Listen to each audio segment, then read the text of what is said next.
ಗಾಂಧಿ ಅವರು ಹೇಳ್ತಾರೆ, ಹಿಂದೂ ಮುಸ್ಲಿಂನ ಸಾಮರಸ್ಯದ ಕಾರಣಕ್ಕಾಗಿ ಹಿಂದೂಗಳು ಮತ್ತು ಮುಸಲ್ಮಾನ್ ಇಬ್ರು ಕೂಡ ಉರ್ದುವನ್ನ ಮಾತಾಡಬೇಕು, ಅಲ್ಲಾಹೋ ಅಂತ ಅಕ್ಬರ್ ಕೂಗಬೇಕು ಅಂತೇಳಿ.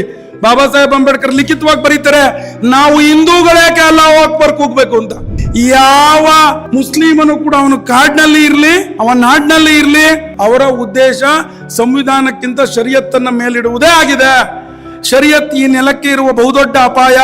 ಶ್ರೀರಂಗಪಟ್ಟಣದಲ್ಲಿ ಬಹಳ ದೊಡ್ಡ ಸ್ವಾತಂತ್ರ್ಯ ಯೋಧ ಎಂದು ಬಿಂಬಿಸಲ್ಪಡುವ ಟಿಪ್ಪು ಸುಲ್ತಾನ್ನ ಕಾಲದಲ್ಲಿ ಸಿಕ್ಕಿದ 16 ಶಾಸನಗಳಲ್ಲಿ 13ರಲ್ಲಿ ಕಾಫಿರ ಚಿಂತನೆ ಏನು ಬರೆಯಲಾಗಿದೆ.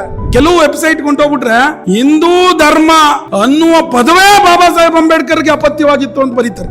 ಇಡೀ ದೇಶಕ್ಕೆ ಅನ್ವಯವಾಗುವ ಕಾನೂನು ಒಳಗೆ ಹಿಂದೂ ಕಾನೂನು ಇರಬೇಕು, ಶ್ರೇಷ್ಠ ಅಂತ ಹೇಳುವ ಮಹಾತ್ಮನನ್ನ ಹಿಂದೂ ಧರ್ಮದ ವಿರೋಧಿ ಅಂತ ರೂಪಿಸುವ ಕೆಲಸ. ಏನೇ ಭಿನ್ನತೆಗಳ ನಡುವೆಯೂ ಎಂದೆಂದಿಗೂ ದಲಿತರು ಹಿಂದೂಗಳೇ. ಬಾಬಾ ಸಾಹೇಬ್ ಅಂಬೇಡ್ಕರ್ ಮುಂದೆ ಸಂವಿಧಾನ ರಚನಾ ಸಭೆಯಲ್ಲಿ ನಿಂತು ಹೇಳುದು, ಏನಾದ್ರೂ ಭಾರತವಾಗಿ ಉಳಿಬೇಕು ಅಂದ್ರೆ ಹಿಂದೂ ಧರ್ಮ ವಿಜೃಂಭಿಸಿದ್ರೆ ಮಾತ್ರ. ಪಾಕಿಸ್ತಾನವನ್ನು ಸೇರಿ 3 ದೇಶ ಮಾತ್ರ ಆಪರೇಷನ್ ಸಿಂಧೂರದ ವಿರುದ್ಧ ಓಟನ್ನು ಹಾಕ್ತಾರೆ. ಇನ್ನು ಉಳಿದ ಅಷ್ಟೂ ದೇಶಗಳು, ಜಗತ್ತಿನ ಅಷ್ಟೂ ದೇಶಗಳು ಭಾರತದ ಆಪರೇಷನ್ ಸಿಂಧೂರವನ್ನು ಮಾನ್ಯ ಮಾಡ್ತವೆ. ಆಪರೇಷನ್ ಸಿಂಧೂರ ಮುಗುದಿಲ್ಲ, ಹಾಗೆ ಕಾಪೀರ ಚಿಂತನೆಯೂ ಮುಗುದಿಲ್ಲ. ಆಪರೇಷನ್ ಸಿಂಧೂರದ ಯಶಸ್ಸು, ಆಪರೇಷನ್ ಸಿಂಧೂರದ ಗೌರವ, ಆಪರೇಷನ್ ಸಿಂಧೂರದ ಕೀರ್ತಿ ಯಾರಿಗೆ ಸಲ್ಬೇಕಂದ್ರೆ ಸಾವರ್ಕರ್ಗೆ ಸಲ್ಬೇಕು. ವಕ್ತಾರರಿಗೆ ತಲೆ ಕೆಟ್ಟಿರ್ಬೇಕು ಅಂತ ಕಾಣ್ತದೆ. ಆಪರೇಷನ್ ಸಿಂಧೂರ ಆದಾಗ ಸಾವರ್ಕರ್ ಎಲ್ಲಿದ್ರು ಅಂತ. ಆ ಧೀಮಂತ ಚಿಂತಕ, ಧೀಮಂತ ಹಿಂದೂ ಚಿಂತಕ ಏನಾದ್ರೂ ಯೋಚನೆ ಮಾಡದೇ ಇದ್ದಿದ್ರೆ, ಏನಾದ್ರೂ ಸೇನೆಯ ಬಗೆಗಿನ ಕಾಳಜಿಯನ್ನ ಅವರು ಕಟ್ಕೊಡದೇ ಇದ್ದಿದ್ರೆ, ಆ ಗುರಿಯನ್ನು ನಿರ್ಧಾರ ಮಾಡ್ಕೊಳ್ದೇ ಇದ್ದಿದ್ರೆ ಇವತ್ತು ಆಪರೇಷನ್ ಸಿಂಧೂರದಲ್ಲಿ ನಾವು ನೆಲ ಕಚ್ಚಬೇಕಾಗಿತ್ತು. ಯಾವಾಗ ಭಾರತ ಇಬ್ಬಾಗ ಆಗುವುದು ಖಚಿತ ಆಯ್ತು, ಯಾವಾಗ ಮೊಹಮ್ಮದ್ ಅಲಿ ಜಿನ್ನಾ ಭಾರತವನ್ನ ಕಡಿದು ಹಾಕಿ ಪಾಕಿಸ್ತಾನವನ್ನ ಸೃಷ್ಟಿ ಮಾಡ್ಕೊಳ್ತಾರೆ ಅನ್ನುವ ಅಚಲವಾದಂತ ವಿಶ್ವಾಸ ಸಾವರ್ಕರ್ಗೆ ಬಂತು, ಸಾವರ್ಕರ್ ಅವರ ಎಲ್ಲ ದೃಷ್ಟಿ, ಎಲ್ಲ ಬರವಣಿಗೆ, ಎಲ್ಲ ಪ್ರೇರೇಪಣೆ ಎಲ್ಲವೂ ಕೂಡ ಸೇನೆ ಮೇಲೆ ಹೋಗ್ತದೆ. ಬ್ರಿಟಿಷರು ಇಂಡಿಯಾ ಪಾಕಿಸ್ತಾನ ಡಿವೈಡ್ ಆಗುವ ಸಂದರ್ಭದಲ್ಲಿ ನಿಮಗೆ ಯಾವ ದೇಶದ ಸೇನೆಗೆ ಸೇರ್ತೀರಿ ಅಂತ ಕೇಳಿದಾಗ 70ಕ್ಕಿಂತ ಹೆಚ್ಚು ಪರ್ಸೆಂಟ್ ಜನ ಅಥವಾ ಸೈನಿಕರು ಹಿಂದೂಸ್ತಾನವನ್ನ ಆಯ್ಕೆ ಮಾಡ್ಕೊಳ್ಳದೆ ಇದ್ದಿದ್ರೆ ಈ ಗಡಿ ಇಲ್ಲಿವರೆಗೆ ಉಳಿತಾನೆ ಇರಲಿಲ್ಲ. ಈ ಗಡಿಯನ್ನ ಕಡಿಯಲಾಗ್ತಿತ್ತು. ಅಲ್ಲಾಹನ ಆಜ್ಞೆಗಳನ್ನ ಪಾಲಿಸ್ಲಿಕ್ಕೋಸ್ಕರ ಕಾಫೀರರ ಹೊಲಗದ್ದೆಗಳನ್ನ, ಅವರ ಗಡಿಯನ್ನ ತುಂಡು ಮಾಡಿ ಶ್ರೀರಂಗಪಟ್ಟಣದಲ್ಲಿ ಬಹಳ ದೊಡ್ಡ ಸ್ವಾತಂತ್ರ್ಯ ಯೋಧ ಎಂದು ಬಿಂಬಿಸಲ್ಪಡುವ ಟಿಪ್ಪು ಸುಲ್ತಾನ್ನ ಕಾಲದಲ್ಲಿ ಸಿಕ್ಕಿದ 16 ಶಾಸನಗಳಲ್ಲಿ 13ರಲ್ಲಿ ಕಾಫೀರ ಚಿಂತನೆ ಏನು ಬರೆಯಲಾಗಿದೆ. ಸಾವರ್ಕರ್ ಅವರು ತೆಗೆದುಕೊಂಡ ಸೇನೆಯ ಯಾತ್ರೆಯ ಚಳುವಳಿ ಇದೆಯಲ್ಲ, ಅಂದ್ರೆ ಹಿಂದೂಗಳು ಸೈನ್ಯಕ್ಕೆ ಸೇರ್ಬೇಕು, ಹಿಂದೂಗಳು ಸೈನ್ಯಕ್ಕೆ ಸೇರದ ಹೊರತು ಈ ನೆಲವನ್ನ ಕಾಪಾಡ್ಕೊಳ್ಳಿಕ್ಕೆ ಆಗೋದಿಲ್ಲ ಅನ್ನುವ ಅವರ ಪ್ರೇರಣೆಯಿಂದ ಸಾವಿರಾರು ಜನ ಹಿಂದೂಗಳು ಸೈನ್ಯವನ್ನು ಸೇರ್ತಾರೆ. ನಿಮ್ಗೆ ಇನ್ನೊಂದು ಇಂಟ್ರೆಸ್ಟಿಂಗ್ ವಿಷಯ ಹೇಳ್ತೀನಿ. ಬಾಬಾ ಸಾಹೇಬ್ ಅಂಬೇಡ್ಕರ್ರನ್ನ ರಾಷ್ಟ್ರೀಯತೆಯ ಮಗ್ಗಲಿಗೆ ಸರಿಸಿ ರಾಷ್ಟ್ರೀಯತೆ ವಿರೋಧಿ, ಹಿಂದೂ ಧರ್ಮದ ವಿರೋಧಿ ಅಂತ ಚಿಂತನೆಯನ್ನ ಜೋಡಿಸುವ ಒಂದು ಪ್ರಕ್ರಿಯೆ ನಾವು ನೋಡ್ತಾನೆ ಇದ್ದೀವಿ. ಕೆಲವು ವೆಬ್ಸೈಟ್ ಕೊಂಡೋಗ್ಬಿಟ್ರೆ ಹಿಂದೂ ಧರ್ಮ ಅನ್ನುವ ಪದವೇ ಬಾಬಾ ಸಾಹೇಬ್ ಅಂಬೇಡ್ಕರ್ಗೆ ಅಪತ್ಯವಾಗಿತ್ತು ಅಂತ ಬರೀತಾರೆ. ಅಂದ್ರೆ ಮಕ್ಕಳು ಅದನ್ನ ಓಪನ್ ಮಾಡಿದ್ರೆ ಅವ್ರಿಗೆ ಅನ್ಸ್ಬೇಕು, ಜಗತ್ನಲ್ಲಿ ಯಾರಾದ್ರೂ ಹಿಂದೂ ಧರ್ಮ ನಾಶ ಆಗ್ಬೇಕು ಅಂತ ಸಂಕಲ್ಪ ತೊಟ್ಟಿದ್ರೆ ಅದು ಅಂಬೇಡ್ಕರ್ ಅನ್ಸ್ಬೇಕು. ನಿಮ್ಗೆ ಗೊತ್ತಿರ್ಲಿ, ಮಹಾರ್ ಜನಾಂಗದಲ್ಲಿ ಹುಟ್ಟಿದ ಆ ಪುಣ್ಯಾತ್ಮ ಯಾರ್ಯಾರೆಲ್ಲ ಮಹಾರ್ ಜನಾಂಗದ ಉಪೇಕ್ಷಿತ ಬಂಧುಗಳು ಶಿಕ್ಷಣವನ್ನ ಪಡಿತಾ ಇದ್ದೀರೋ, ನಿಮ್ಮ ಶಿಕ್ಷಣವನ್ನ ಅರ್ಧಕ್ಕೆ ನಿಲ್ಲಿಸಿ ಸೇನೆ ಕಡೆ ಸೇರಿ ಅಂತ ಹೇಳ್ತಾರೆ. ಎಲ್ಲಾದ್ರೂ ಚರ್ಚೆ ಆಗಿದ್ದುಂಟಾ ಈ ಮಾತು?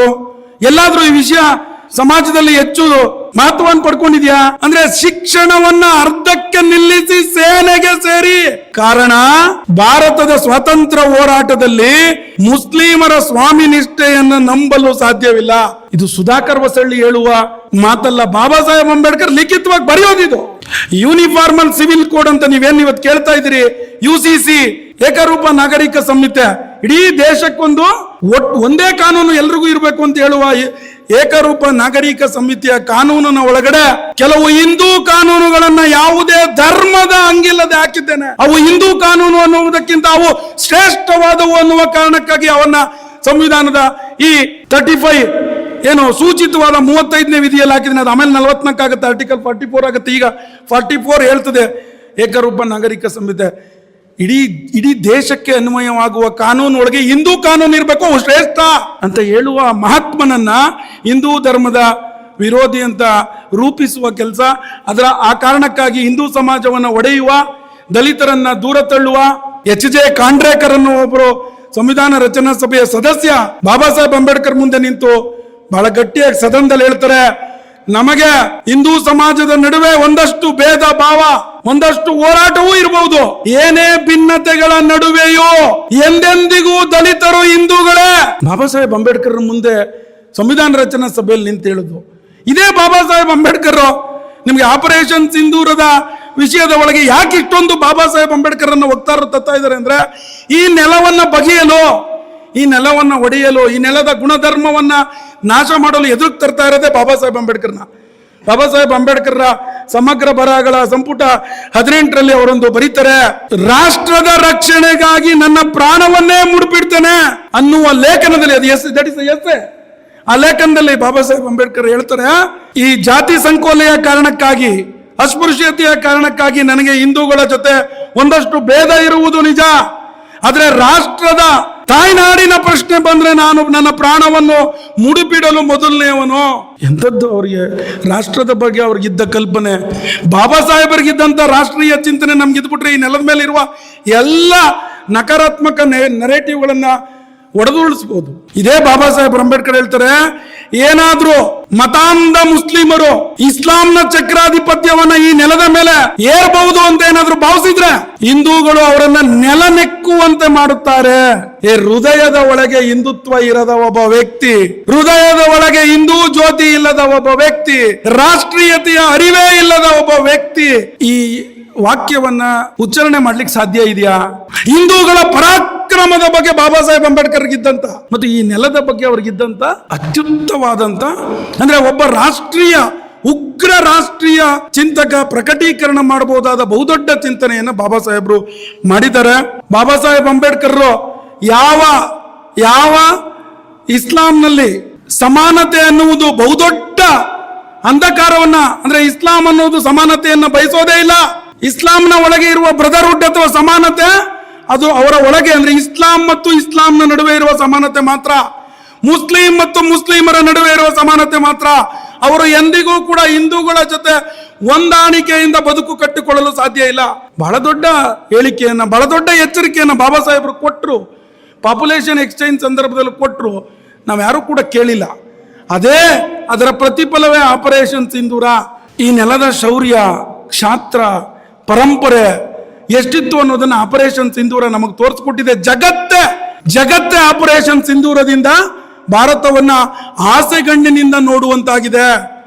ನಮಗ್ ಗೊತ್ತಿರಲಿ, ಯಾವುದೇ ಎರಡು ಪರಮಾಣು ರಾಷ್ಟ್ರಗಳ ನಡುವೆ ಯುದ್ಧವನ್ನ ಮಿಸ್ಲೀಡ್ ಮಾಡ್ಲಿಕ್ಕೆ ಇಂಟರ್ನ್ಯಾಷನಲ್ ಏಜೆನ್ಸಿಗಳು ಕಾಯ್ತಾ ಇರ್ತವೆ. ಯಾವ ಮಿಸ್ಲೀಡ್ ಅನ್ನ, ಯಾವ ಗುಲಾಮಿ ಪ್ರವೃತ್ತಿಯನ್ನ ಭಾರತದ ಮೇಲೆ, ಹಿಂದೂಸ್ತಾನದ ಮೇಲೆ ಏರ್ಲಿಕ್ಕೆ ಸಾಧ್ಯ ಇಲ್ಲ ಅನ್ನೋದು ಈ ಪ್ರಭುತ್ವ ತೋರಿಸಿಕೊಟ್ಟಿದೆ. ಆಪರೇಷನ್ ಸಿಂಧೂರದಲ್ಲಿ ಭಾರತ ಉಡಾಯಿಸಿದ ಕ್ಷಿಪಣಿಗಳಿಗಿಂತ ಪಾಕಿಸ್ತಾನ ಉಡಾಯಿಸಿದ ಕ್ಷಿಪಣಿಗಳನ್ನ ಭಾರತದ ಗಡಿ ದಾಟದೆ ನಿಂತಲ್ಲಿ ಚೂರು ಮಾಡಿದ್ದು ಭಾರತದ ಕ್ಷಾತ್ರ ಪರಂಪರೆಯನ್ನ ತೋರಿಸಿಕೊಡ್ತದೆ.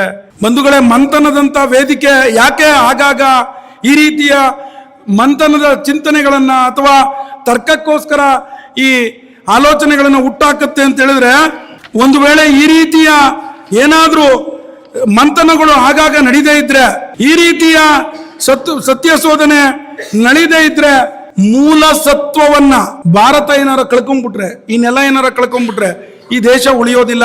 ಏನಾದ್ರೂ ನಿಮ್ಗೆ ಸಂವಿಧಾನ ಉಳಿಬೇಕು ಅನ್ಸಿದ್ರೆ, ಏನಾದ್ರೂ ಭಾರತವಾಗಿ ಉಳಿಬೇಕು ಅಂದ್ರೆ ಹಿಂದೂ ಧರ್ಮ ವಿಜೃಂಭಿಸಿದ್ರೆ ಮಾತ್ರ. ನಿಮಗೆ ಗೊತ್ತಿರಲಿ, ಸಂವಿಧಾನಕ್ಕೆ ಇರುವ ಬಹುದೊಡ್ಡ ಸವಾಲು ಯಾವುದು ಅಂದ್ರೆ ಅದು ಶರಿಯತ್ ಕಾನೂನು.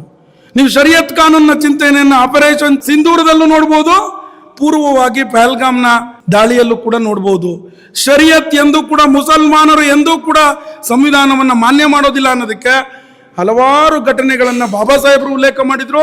ನಮಗೆ ಇತ್ತೀಚಿನ ದಿನಮಾನಗಳ ಚಟುವಟಿಕೆಗಳು ಕೂಡ ತೋರಿಸಿಕೊಡ್ತವೆ.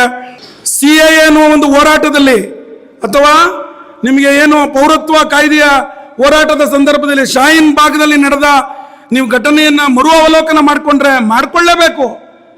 ಪ್ರಧಾನಿ, ಭಾರತದ ಬಲಿಷ್ಠ ಪ್ರಧಾನಿ ಇದ್ದಂತ ಸಂದರ್ಭದಲ್ಲೂ ಕೂಡ ರೈತರ ಹೋರಾಟದ ನೆಪದಲ್ಲಿ ಇಡೀ ಭಾರತವನ್ನೇ ಹೈಜಾಕ್ ಮಾಡುವ, ಇಡೀ ಹಿಂದೂಸ್ತಾನವನ್ನೇ ಹೈಜಾಕ್ ಮಾಡುವ ಪಶ್ಚಿಮದ ಯೋಚನೆ, ಡೀಪ್ ಸ್ಟೇಟ್ನ ಯೋಚನೆ ಜೊತೆ ಈ ಇಸ್ಲಾಂ ಮತೀಯವಾದ, ಇಸ್ಲಾಂನ ರಿಲಿಜಿಯನ್ನ ಉನ್ಮಾದತೆ ಹಿಂದೂಗಳಿಗಷ್ಟೇ ಅಲ್ಲ, ಈ ನೆಲಕ್ಕೂ ಕೂಡ ಇರುವ ಅಪಾಯ.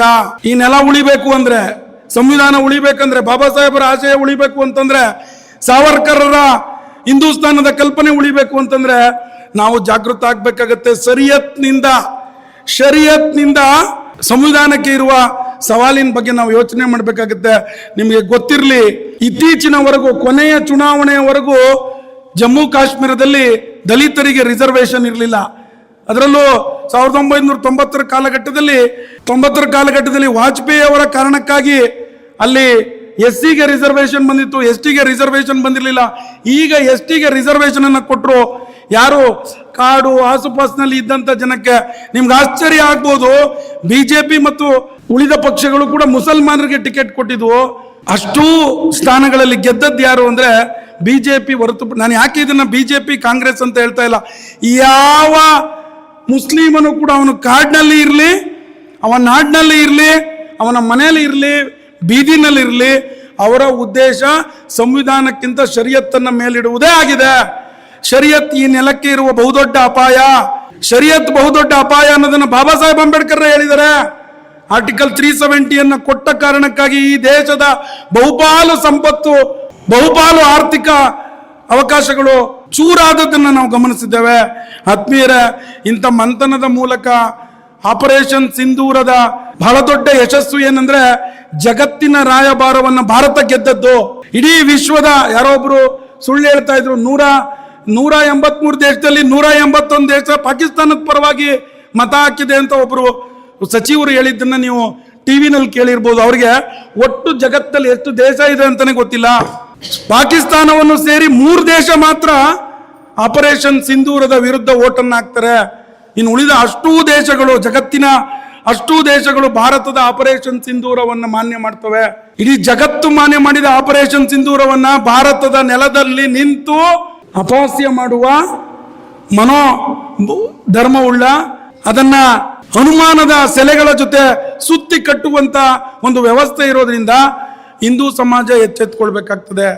ಹಿಂದೂ ಸಮಾಜ ಹೇಗೆ ಎಚ್ಚೆತ್ಕೊಳ್ಬೇಕಂದ್ರೆ ನಿಮಗೆ ಗೊತ್ತಿರಲಿ, 1947ರಲ್ಲಿ ಈ ನೆಲ ಧರ್ಮದ ಆಧಾರದ ಮೇಲೆ, ಅಂದ್ರೆ ರಿಲಿಜಿಯನ್ ಕಾರಣಕ್ಕಾಗಿ, ಇಸ್ಲಾಂನ ಕಾರಣಕ್ಕಾಗಿ ಏನಾದ್ರೂ ವಿಭಾಗ ಆಗಿದ್ರೆ ರೆಸ್ಟ್ ಆಫ್ ದಿ ಇಂಡಿಯಾ ಏನಾಗ್ಬೇಕು? ಒಂದು ಪಾಕಿಸ್ತಾನ ಆದ್ಮೇಲೆ ರೆಸ್ಟ್ ಆಫ್ ದಿ ಇಂಡಿಯಾ ಏನಾಗ್ಬೇಕಾಗಿತ್ತು? Rest of the India Hindustan ಆಗ್ಬೇಕಾಗಿತ್ತು. ಆತ್ಮೀಯರೇ, ಅದು ಕೂಡ ಕುತಂತ್ರವೇ. ಯಂಗ್ ಇಂಡಿಯಾದ ಒಂದು ಲೇಖನ ವಿಷಯ ಹೇಳಿ ನಾನು ಮಾತನ್ನು ಮುಕ್ತಾಯ ಮಾಡ್ತೇನೆ. ಗಾಂಧಿ ಅವರು ಹೇಳ್ತಾರೆ, ಹಿಂದೂ ಮುಸ್ಲಿಂನ ಸಾಮರಸ್ಯದ ಕಾರಣಕ್ಕಾಗಿ ಹಿಂದೂಗಳು ಮತ್ತು ಮುಸಲ್ಮಾನ್ ಇಬ್ರು ಕೂಡ ಉರ್ದುವನ್ನ ಮಾತಾಡಬೇಕು, ಅಲ್ಲಾಹೋ ಅಂತ ಅಕ್ಬರ್ ಕೂಗಬೇಕು ಅಂತೇಳಿ ಬಾಬಾ ಸಾಹೇಬ್ ಅಂಬೇಡ್ಕರ್ ಲಿಖಿತವಾಗಿ ಬರೀತಾರೆ. ನಾವು ಹಿಂದೂಗಳೇಕೆ ಅಲ್ಲಾಹೋ ಅಕ್ಬರ್ ಕೂಗಬೇಕು ಅಂತ. ಅಂದ್ರೆ ದೂರದೃಷ್ಟಿ ಬಾಬಾ ಸಾಹೇಬರಿಗೆ ಎಷ್ಟಿತ್ತು, ಸಾವರ್ಕರ್ರ ಚಿಂತನೆಗಳನ್ನು ಅವರು ಹೇಗೆ ಮಾನ್ಯ ಮಾಡಿದ್ರು ಅನ್ನೋದನ್ನ ನಾವು ನಮ್ಮ ಮಕ್ಕಳಿಗೆ ಆಗಾಗ ಇಂಥ ಮಂಥನಗಳ ಮೂಲಕ ಕಟ್ಕೊಡ್ಬೇಕು. ಆಪರೇಷನ್ ಸಿಂಧೂರ ಮುಗುದಿಲ್ಲ, ಹಾಗೆ ಕಾಪೀರ ಚಿಂತನೆಯೂ ಮುಗುದಿಲ್ಲ. ಕಾಪೀರ ತತ್ವದ ಕಾರ್ಪಾಟುಗಳನ್ನ ಹಿಂದೂ ತಾಯಂದಿರು, ಹಿಂದೂ ಬಂಧುಗಳು ಉಪೇಕ್ಷೆ ಮಾಡಿದ್ರೆ, ಅದನ್ನ ನಿರ್ಲಕ್ಷ್ಯ ಮಾಡಿದ್ರೆ ಈ ನೆಲಕ್ಕೆ ಮತ್ತು ಈ ಧರ್ಮಕ್ಕೆ ಅಪಾಯ ಕಟ್ಟಿಟ್ಟ ಬುತ್ತಿ. ಈ ಜಗತ್ತಿನಲ್ಲಿ ಏಕೈಕ ಧರ್ಮ ಅಂದ್ರೆ ಹಿಂದೂ ಧರ್ಮ ಮಾತ್ರ ಇರೋದು. ಈ ಧರ್ಮವನ್ನ ಉಳಿಸ್ತಾ ಇದ್ರೆ ಜಗತ್ತಿಗೆ ಅಪಾಯ. ಹಾಗಾಗಿ ನಾವೆಲ್ಲರೂ ಕೂಡ ಒಂದು ಪಣವನ್ನ ತೊಡೋಣ. ಆಪರೇಷನ್ ಸಿಂಧೂರದ ಹಿನ್ನೆಲೆಯಲ್ಲಿ ನಾವೇನು ಸಿಂಧೂರದ ಅಲಭ್ಯತೆಯ ಕಾರಣಕ್ಕಾಗಿ, ಕುಂಕುಮ ಅಳಿಸಿದ ಕಾರಣಕ್ಕಾಗಿ ಜಗತ್ತಿನ ನಿದ್ದೆಗೆಡುವಂತೆ ಕೊಟ್ಟ ಉತ್ತರ ಇದೆಯಲ್ಲ, ಅದು ಹಿಂದೂ ಕ್ಷಾತ್ರದ ಸಾದೃಶ್ಯತೆ. ಇಂಥ ಕ್ಷಾತ್ರವನ್ನ ಮುಂದಕ್ಕೆ ಹಾಕೋಣ, ನಾವು ಅದನ್ನ ಸದ್ಬಳಕೆ ಮಾಡೋಣ, ಬೆಳೆಸೋಣ. ನಮ್ಮೆಲ್ರಿಗೂ ಕೂಡ ಅಂತಹ ಕ್ಷಾತ್ರದ ವಾರಸುದಾರರು ನಾವು. ಅಂದ್ರೆ ಸಾವನ್ನ ಕೂಡ ಪ್ರೀತಿಸಿ ಈ ನಾಡಿನ ರಕ್ಷಣೆ ಮಾಡಿದಂತ ವಾರಸುದಾರರು ನಾವು ಆಗಿರೋದ್ರಿಂದ ಆ ರೀತಿಯ ದಿಕ್ಸೂಚಿಯನ್ನು ನಾವು ಇಟ್ಕೊಳ್ಳೋಣ.